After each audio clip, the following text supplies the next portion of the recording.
どうも、底辺アクアリスト黄昏です。皆さん、自分は何回か動画で購入した流木を紹介しているんですが、最近は特に流木を買い漁ってます。昔は枝状の流木ばかり買っていたんですが、ADA のホーンウッドという結構ごつくて迫力のある流木が最近のマイブームです。以前動画にした30センチキューブで始めるブセ水槽計画でもお見せしましたが、個人的に枝ぶりがいいと思うホーンウッドを厳選していくつか購入しています。この流木は結構比重も重く、すぐに水に沈んでくれるのもいいところですね。そんな感じで、これからの水槽レイアウトにいっぱいホーンウッドを使っていこうということで、意気揚々と買い漁ったんですが、そこにはまさかの地獄が待っていました。今回は追加で買った流木を紹介しつつ、長きにわたる地獄の一部始終をすべてお見せします。それでは早速やっていくんですが、まずは今回登場する流木を見ていきましょう。最初はこちら、ADA のホーンウッドです。S サイズで935円ということで結構お安い。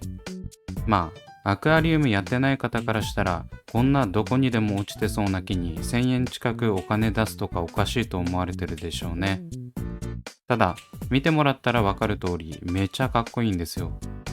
ポンウッドは一つでも結構様になるんで、小型水槽でポン置きするのもいい。続いても S サイズです。こっちは割と太い枝っぽいですね。何かに組み合わせられないかなと買ってますが、明確なビジョンはありません。続いては S サイズよりちょっと大きめの SM サイズホーンウッド。価格は1254円。諸事情により画角が狭くて申し訳ない。見た目は塊っぽい印象でところどころ黒ずんでいます。塊から放射状に伸びる枝は自然感があってとてもいい。続いても SM サイズのホーンウッド。こちらはどちらかといえば枝っぽい感じ。それでも S サイズより大きいんで躍動感がありますね。うねってる感じが最高にクール。これも部分的に黒っぽくなってます。なんか輸入する時とかに削ったりしてるんですかね。続いてはもう一回りでかくなって M サイズのホーンウッド。これはブセ水槽計画で登場した流木です。二股に分かれてる枝ぶりがかっこいいなと思って衝動的に購入。どれもレイアウトのイメージはできていませんが、これぐらいかっこいい流木があればそれっぽいのが作れるんじゃないかと期待しています。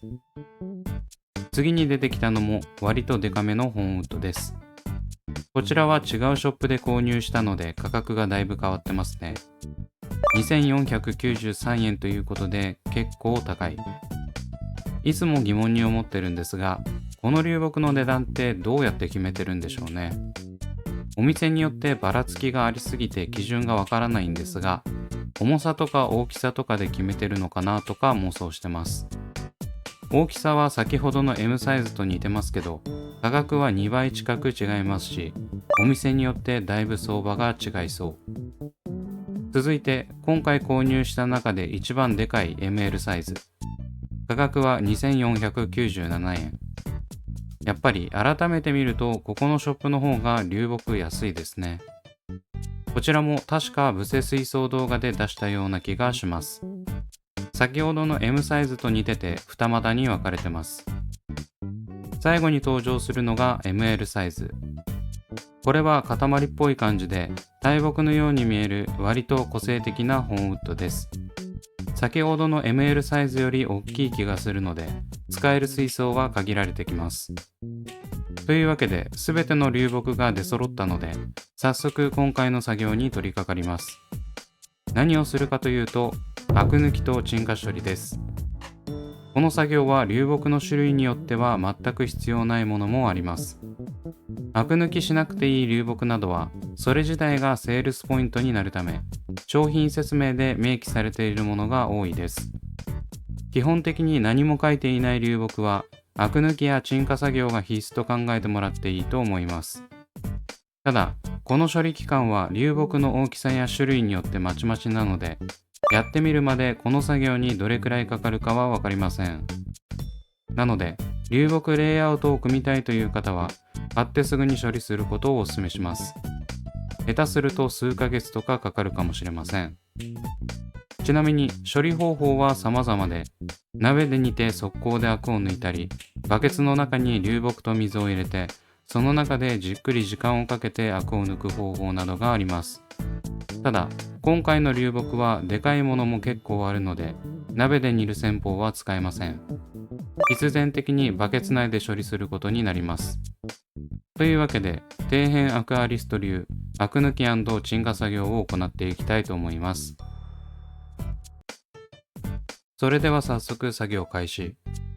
まずはできるだけ流木が浸かるように15リットルバケツの中に入れていきます。順番や向きによって入る量がだいぶ変わってくるので、ここは試行錯誤が必要です。今回使用する本ウッドは流木自体が太いんですが、枝状流木の場合は組み替えてる最中に枝が折れたりするんで気をつけてください。できるだけバケツからはみ出さないようにしたいんで頑張って押し込んでます。すべて入れ終えたらこちらを入れていきます。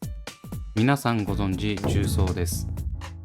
この重曹は流木のアクを抜く作用があるようで、自分は毎回流木のアク抜きに使ってます。なんかたまにアク抜き専用のお高い粉が売ってますけど、おそらく重曹なんでわざわざ買わなくていいです。安い重曹をガンガン使う方が費用対効果丸。化学式 CO2 添加のために買い置きしてるから湯水のように使えますね。続いては給湯器で出してきた60度近い熱湯です。流木のアク抜きには熱湯が有効で、鍋で煮るのと同じように水よりも素早くアクが抜けます。先ほど入れた重曹とのダブルパンチで効果を発揮してくれます。この熱湯をギリギリまで入れた後、追い重曹をしときました。あとは数日おきにお湯を取り除き、同じ手順を繰り返すだけです。というわけで翌日の流木の状態がこちら。1日経過しただけでどす黒い水に変わってしまいました。さすが熱湯と重曹のダブル攻撃といったところでしょうか。見た感じ、茶色を通り越して黒くなってます。ただ、この時はだいぶ楽観視しており、1ヶ月もすれば取れるだろうと考えてました。続いて1週間後。相も変わらず真っ黒です。むしろ1日経過時よりも濃くなってます。この1週間の間に4回ほど水を入れ替えたんですが、全くアクが衰える気配はありませんね。ここら辺からもしかしたら長丁場になるかもと思い始めてきました。次に1ヶ月と1週間後の状態がこちら。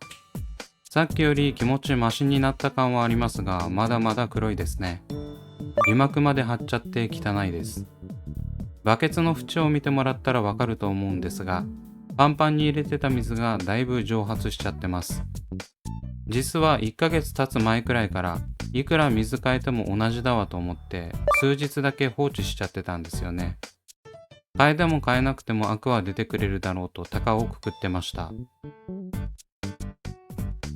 そして丸2ヶ月が経過した状態がこちら。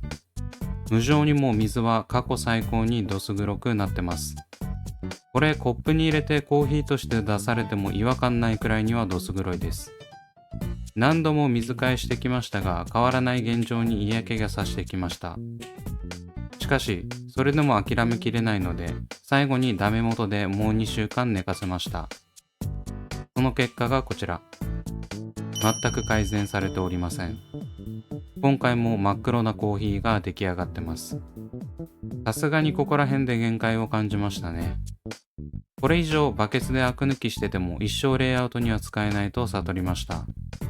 正直本ウッドを舐めてましたね。最初から沈んでくれるし、レイアウトに使いやすいじゃんとか舐めたこと考えてた自分がバカだったんです。ブラックウォーターにしたい人にはうってつけですが、澄んだパッキパキの水を求めてる人には扱いづらい代物でした。というわけで2ヶ月半アク抜き処理をしましたが、無情にもアクが抜けきらないということで次なる一手を打っていきます。それがこちら。60センチ規格水槽です。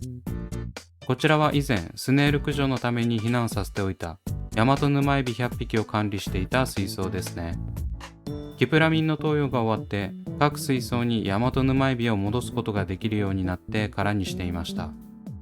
今回はこれを使ってアク抜きをしていきます。理由は単純に水量を増やしてアクを抜こうという作戦です。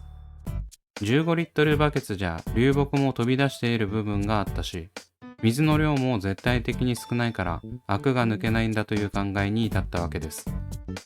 ということで早速空の水槽に水を注水していきます。今回は別に生体を入れるわけではないので、軽き抜きしていないそのままの水道水を入れております。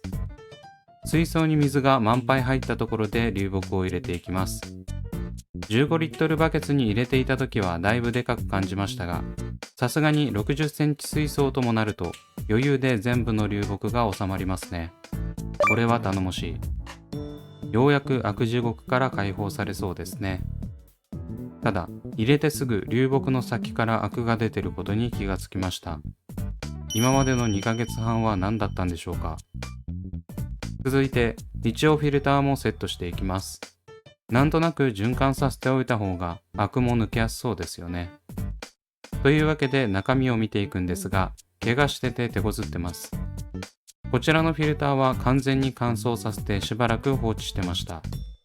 本当は使い回したかったんですが、スネール殲滅作戦を実行した後なので、念には念を入れてバクテリアを捨てることを選択。中には全部キャビティが詰まってます。次はメインフィルター。中にはゲルマットとシーケムのマトリックス、下にはサブストラットプロが入ってます。本当はこの中身も全部キャビティにしたいんですが、予算の都合上あるもので代用。続いて給水側のセッティングをしていきます。事前に長さを調整しておいたホースに CO2 直転装置を取り付けておきます。これは後々レイアウト水槽に使うことを考えて、パイプの長さを調整するためです。今回の処理には全く関係ありません。あとはいつものサーフェイス隙間付き給水パイプを差し込めば OK。フィルターが入るように間を空けているスペースに入れ込んで、給水側のホースをダブルタップでつなげます。場所が奥にあることと、利き手の負傷により結構大変でした。